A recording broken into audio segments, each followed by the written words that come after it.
So what would you say to someone who's feeling kind of desperate right now? Well, I say first and foremost, we always need to start where we are.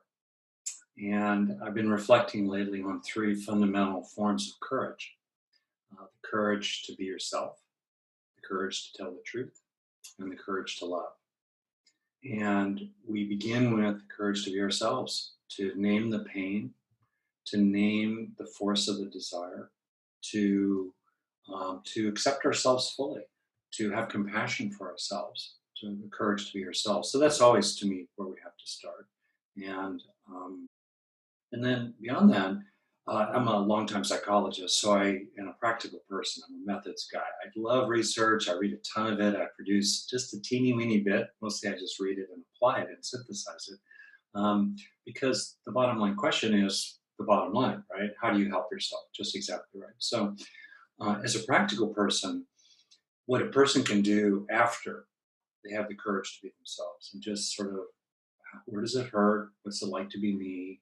What's actually happening?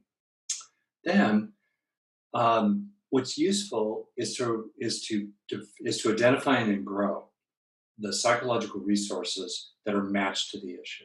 So let's say that someone drinks because they're lonely at bottom. Well, what resources would be matched to that sense of loneliness? Those resources will tend to be social. They have to do with our one of three major needs for connection.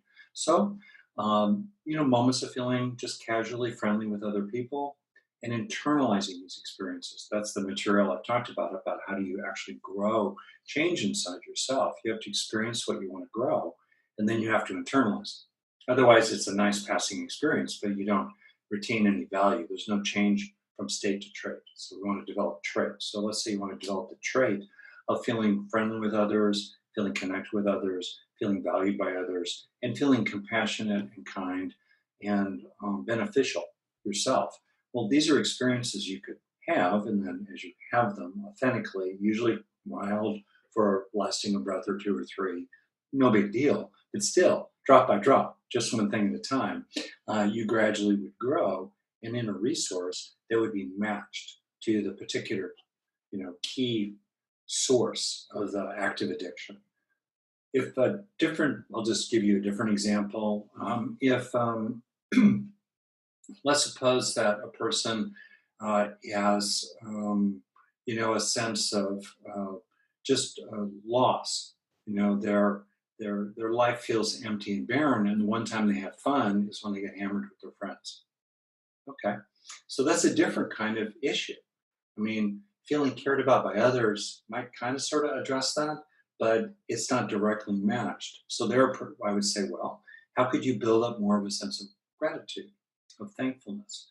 How could you really register wholesome pleasures of various kinds? So the flowers that you're growing in your garden crowd out the weeds, right? It's hard sometimes to pull weeds, but we can always plant flowers and we can crowd out those weeds over time.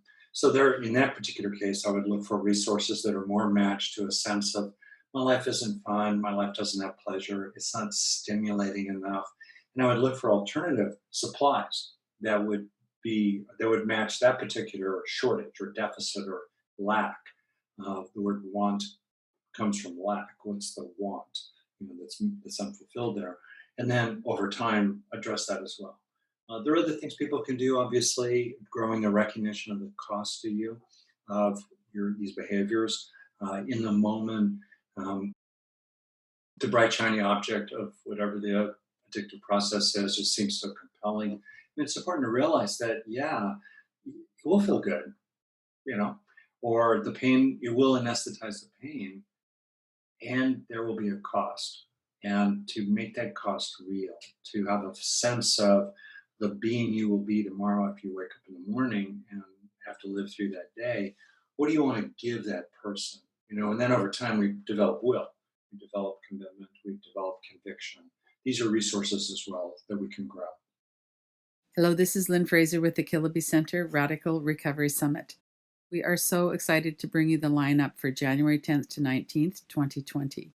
Go to radicalrecoverysummit.com to see the new headliners for 2020 and to sign up. You can watch free January 10th to 19th or buy an all access pass.